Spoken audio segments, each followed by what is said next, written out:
Today, we sit down with Mel McSherry, an international business and life guide who's been empowering entrepreneurs and inspiring change for over a decade. Mel got her start in the fitness industry with success in personal training and building a name with her bridal boot camps in Chicago. Her journey took her through transition, including Beachbody, where she became a mentor known for managing not just time, but energy. Mel unveils her unique perspective on navigating the entrepreneurial journey with sustainability, sharing personal plot twists, and her experience with the John C. Maxwell's coaching program. We'll dive into her innovative approach using human design to guide clients, the importance of mental, emotional, and financial profitability, and how to thrive in those uncertain hallway spaces between life's newly opened doors. Get ready to be inspired and equipped with insights to become the architect of your very own success. As always, if you found value from this content, please like and subscribe. Hello, everyone, and welcome to another episode of the Beyond Fulfillment Podcast. I'm your host, Dave Goulas, and this week, my guest is international business and life guide, Mel McSherry. Welcome, Mel. Thanks, Dave. So excited to be here. Absolutely. We appreciate you taking the time. If you could, Mel, you've been an entrepreneur for the past decade or so. Can you just walk us through how you got into business and what the journey's been like for you? Absolutely. I've been an entrepreneur since 2010, and I actually started in the fitness industry. I was a certified personal trainer. I did in-home training, outdoor boot camps. Actually got really well known in the Chicago area for my bridal boot camps. And when my son was born in 2011, I was married to his father at the time, who at the time was part of the media relations department for the Chicago Cubs, which meant he was gone 2 months straight for spring training, worked every single home game, took every other away trip, and our kiddo was born in the middle of the baseball season.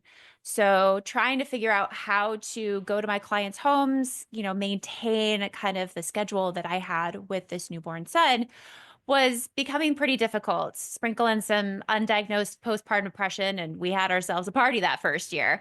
So it had me kind of create or go through what I kind of call my first plot twist. And that was to put a pin in my business and actually be a virtual administrator for a couple of IT companies, as well as do some online medical billing for my father's company remotely that was located in Phoenix, Arizona.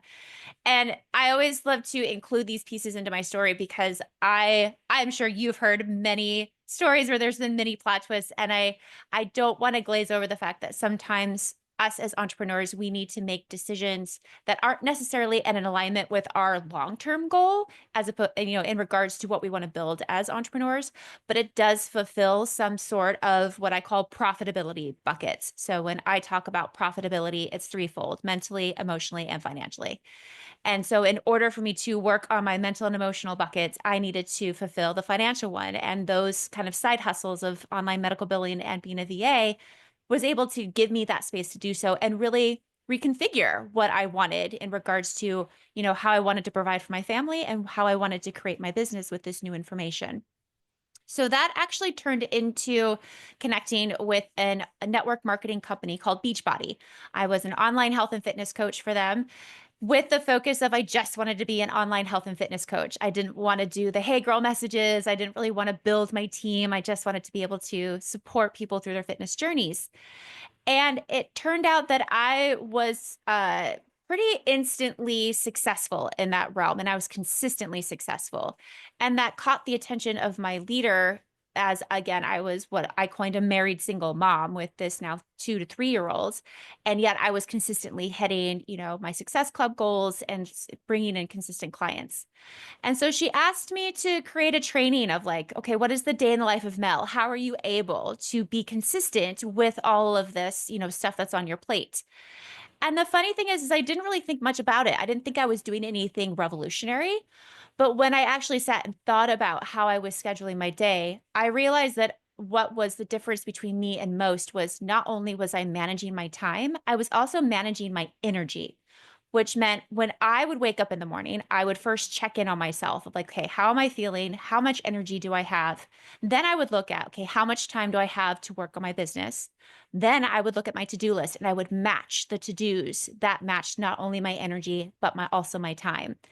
And that allowed me to be more fluid inside of how I completed things, but also was able to be consistent because no matter what energy level I was at, I was still working inside of my business. Attention e-commerce sellers. Is fulfillment a headache for you? Whether you're fulfilling in-house and you know you need to outsource, or you're with another 3PL and you know you deserve better service, Easy DC 3PL can help. We offer personal service, fast response time, and we're flexible to meet your unique needs. Get in touch today and find out how we can help you. And so I created this kind of quick tutorial of how I did that. She put it in the new coach boot camp, and all of a sudden, her team's productivity exploded. People just turned to me and wanted to be on my team. So all of a sudden, I found myself with a pretty big team, and we found ourselves in the top 1% of the company that following year. So that got the attention of other people inside of Beachbody. So I started doing team calls and trainings for them. That got the attention of people in other network marketing companies. So I started doing team calls and trainings for them. And then my next plot twist came in 2015 when I was in the middle of my divorce and realized I had one foot in quote unquote business coaching, the other foot in fitness, and neither of them going anywhere because I was trying to, create this sort of balance. And I realized if there was a time to maneuver and recreate myself, it was, a great time. And so through Beachbody, I had a year-long internship with John C. Maxwell, who is like the business coaches of all business coaches. He's been around for decades. And I really fell in love with the aspect of coaching, of supporting people, of not being the person who necessarily has the answers, but has the space and the guidance to be able to help people find their best answers and their best systems. So I got my coaching certification through him and his international leadership team, left Beachbody 2016, started business coaching, as I called it at the time, in 2017. And then that has just been slowly and surely evolving from being a very kind of traditional pragmatical coach where I had my my 5 steps, my frameworks, my boundaries, to now introducing and implementing more spiritual tools. So I now use a tool called human design that really helps me understand my clients' blueprint, their energetic blueprint, as well as how they make their best decisions, their why behind their hows, so they can honor their lives and be the true architect of their success in their own way. And it's been an evolution ever since. Wow. Okay. Appreciate the detail there. Phenomenal story and so much to get into there. Okay, so let me start too because you reference plot twists, Yeah. right? And I love that framing because some of these events seem like you could label it as a setback or a Yeah. where you have a newborn and your husband's gone with work all the time and now you have to get side hustles and give up on your business to be at Yeah. home and take care of your newborn and Yeah. dealing with the postpartum depression, and someone could look at that and just call it um what, a setback or whatever, but Yeah. a plot twist. Like where did you begin to like frame these life events like that? Actually, I believe it was a meme I saw on Pinterest eons ago where it just said, yell plot twist and move on. And I've never been a believer in step backs. I don't think you can ever step back. I believe is you can step to the side and you can get a different perspective or a kind of a pausing place for you to recollect yourself. Because one of my favorite questions that I ask myself and my clients often is, what do I want? And I don't think a lot of us start with that question. We start with, what do I need to do? What should I do? Instead of what we want intrinsic internally as opposed to externally. And so I've always had that framework. And I think it's stemmed from my father being an entrepreneur. I grew up, you know, living through several very unsuccessful businesses and seeing what that can do to him, what that can do to us as a family, and how we moved through that together. And he also always had um, that energy of, okay, this wasn't necessarily a failure. This was a learning point. And he learned so much through those very unsuccessful businesses that now at the age of, let's say, I'm going to probably flub this, but I think he's going to be almost 70, 70 this year. He is retiring from creating a multi-million dollar company that he started with just him and a secretary 30 years ago. So it's been a really beautiful lens for me to grow up in. And I think that definitely has given me more and more of a example of how to reframe things. So they're not failures. They're just lessons learned, new information that I can make new decisions from. Absolutely. Okay. And also you talk so often about energy. Hmm. And we've all seen this to where, people that are not in the right field and they're Hmm. not doing something that's aligned with what they're meant to do. And, Yeah. 2 hours of work can drain them completely. Where on the flip side, if people are just passionate about what they're doing and they're aligned and they're involved, Mhm. they could work 12 hours and that'll energize them and they're ready to go another 12. Right. So what talk more about like this focus of energy and how that came about in your coaching practice. Yeah, so as I mentioned earlier, it was just a natural check-in for me first of just, okay, how did I sleep last night? What's my kiddo up to? And giving myself a lot of grace, though to be fair, it was grace that I would also grumble with every now and then because I would have a set idea of what I wanted to do. And then, with a kiddo and things like that, things can shift very quickly. So, learning how to give myself grace when those things happened. But especially when I started utilizing my human design, understanding the starting and stopping points of my energy. Because, yes, of when we are in something, every single one of us, when we are inside of something that gives us passion and is in alignment with our calling, we feel that we can do it all day. And actually, some of us shouldn't. Some of us should really take those breaks because we have certain elements inside of our human design that need breaks, that need rest.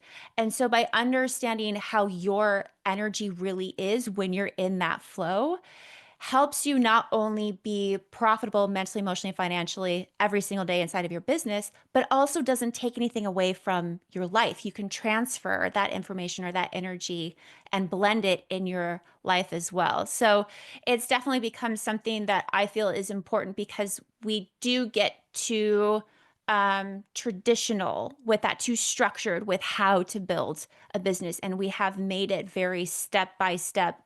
Whereas we need to add back in the fact that we are human, that we are experiencing things throughout the day, and we are individuals inside of our own processes. So, how can we connect to our individuality, again, our why behind our how, so we can confidently do what we need to do without the overextension and the overwhelm?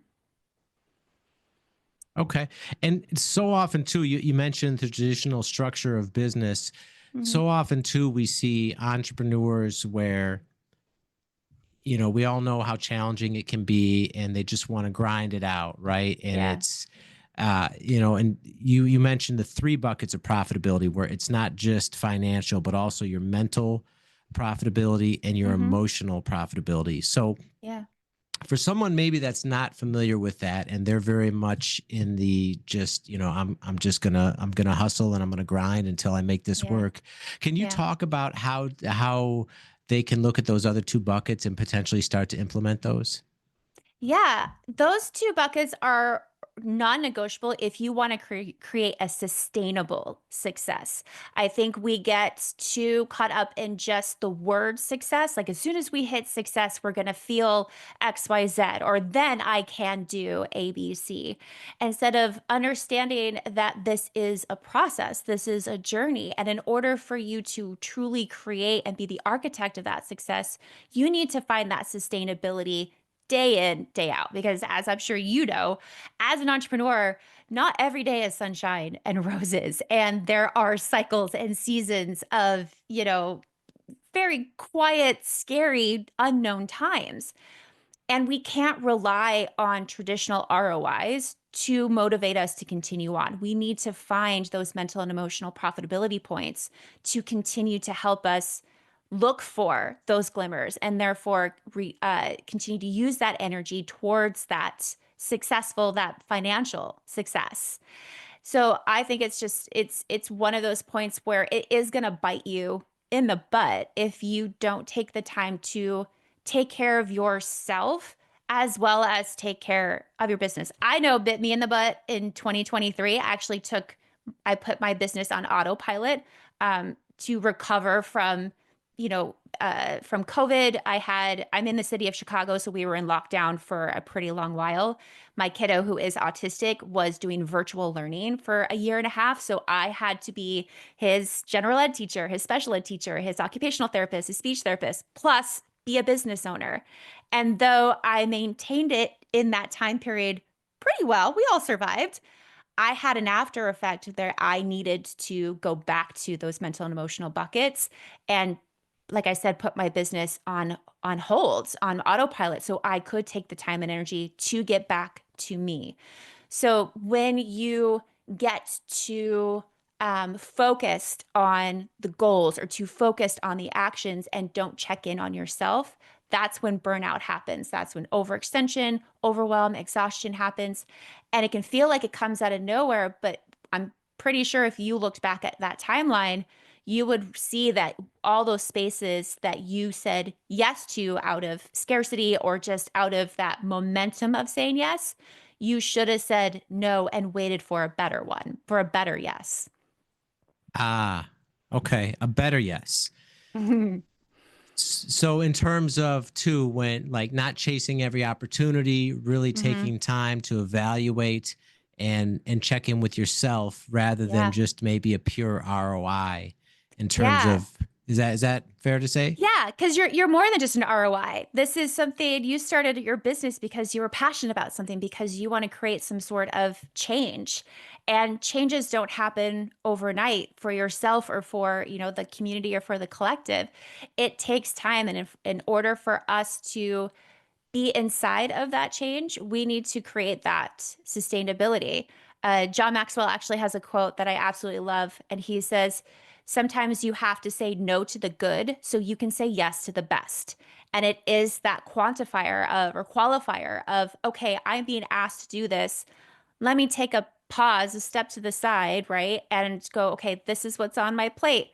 Is this in alignment with my goal? Is this something that I really need to do right now? Or is this something that I now know is available? And therefore, when I do have the time, energy, capacity, I can go back and look for that same opportunity. So it really helps us prioritize where we spend our time and energy, which then naturally affects our mental and emotional and financial profitability. Okay. All right. And so you mentioned within the story too, where it seemed like you had an innate ability to be a leader, be a coach, kind of help people thrive. And you started doing that just on your own via Hmm. Beachbody and some of the other stuff. Then later on, when you transitioned full time into coaching, you mentioned the John Maxwell program. So how Hmm. did that help you take your business to another level? First, just helping me understand what business coaching is. Again, I kind of had this now, I just had this assumption that in order to be a business coach, you had to have all the answers, right? You had to know everything and just know all the funnels, all the processes, just the streamlined way of how you can help everybody get what they want. And what I really appreciated about spending time with John as well as inside of his team is the intersectionality inside of it all. The fact that you are not here to hand them everything on a silver platter. You can't. You're human. You only know so much. You have your areas of, you have your special areas, your zone of genius, and to share that as well as be open to having more education and be open to flowing with inside that evolution for yourself as well. The other part I really appreciated was how he introduced to me the power of speaking and what a beautiful resource that is, not only as a lead generator, but also so I can be accessible and a resource to those who may not be able to afford my guidance or just didn't even know that guidance, like myself and the type that I provide, exists. So it really opened my eyes to the profitability of coaching as well as what not to do. It's not about, like I said, it's not about I have the one thing that you need to create XYZ. It is, I am here. Here is my tools, my zone of genius. This is how I love to support. How can I support you? Okay. All right. And so you mentioned the zone of genius, and clearly that's something everyone has. And so often we see just throughout, the workforce and life that so many people are not operating within their zone of genius Mhm. professionally, right? And we see that a common issue in terms of just careers that aren't maybe the right fit or the people aren't happy with.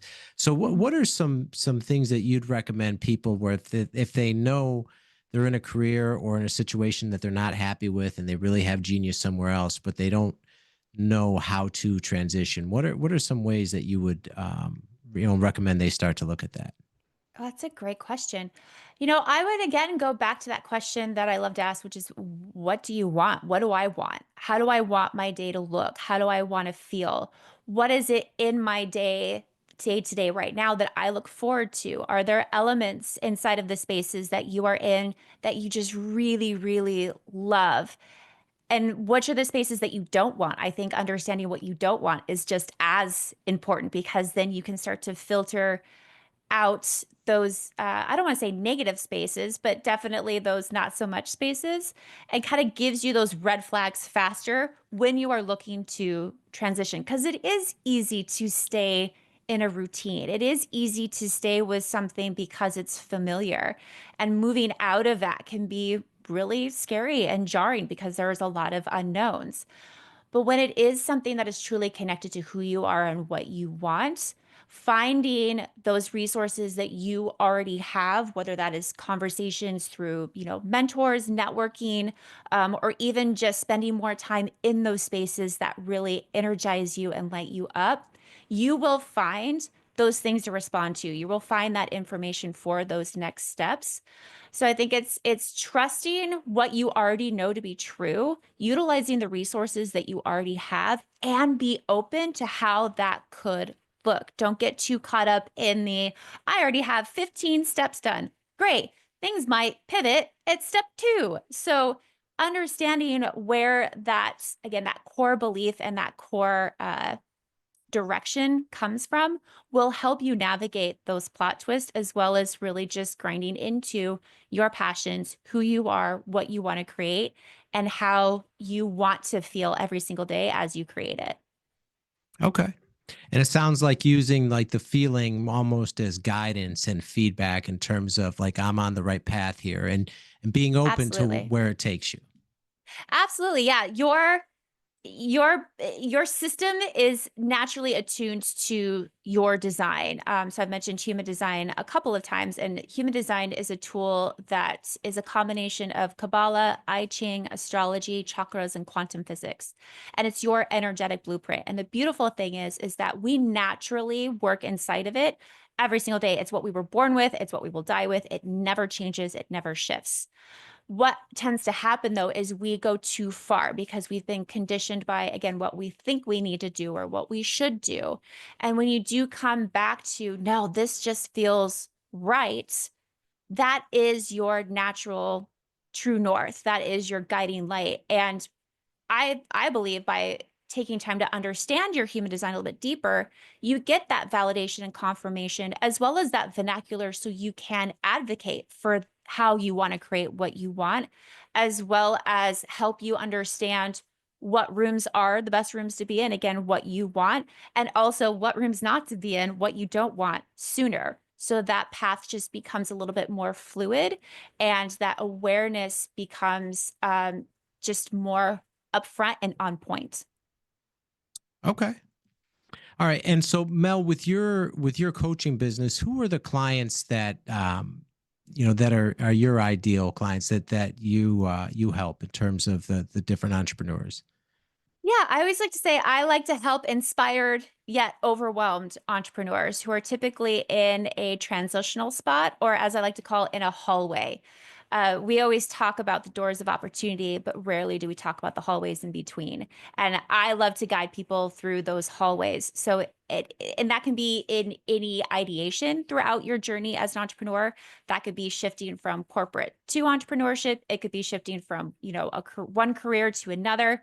But anytime that we are moving through a plot twist, it's time for us to gather new information. So for us to reevaluate what we want, what we don't want, what do we want to make sure that we try or what we don't do the next time. And so any entrepreneur, especially, I love entrepreneurs, but I do work with corporate as well. Anytime that an inspired human is finding themselves in that transitional spot, that's when I love to step in and guide them and help them really connect to that self-trust and that self-confidence, as well as help them create a plan of action that is profitable mentally, emotionally, and financially as they build what they want, and again, honor their lives and be the architect of their success. Okay, and the hallway reference, that's not something that we hear about a whole lot. You typically, the cliche term is when one door closes, another one opens. Yeah, But you reference that sometimes there can be a long hallway filled with absolutely. uncertainty, Yeah. right? Before you Yeah. get to that next door. So Yeah. I guess is that something in terms of you specialize in helping people move through that uncertainty and Absolutely. Yeah, absolutely. And help them not rush to that next door and make decisions out of fear or out of scarcity, but to learn their pace. Because again, this is about sustainability, a sustainable success. And I don't know about you, but I can only run so far so long before I get exhausted.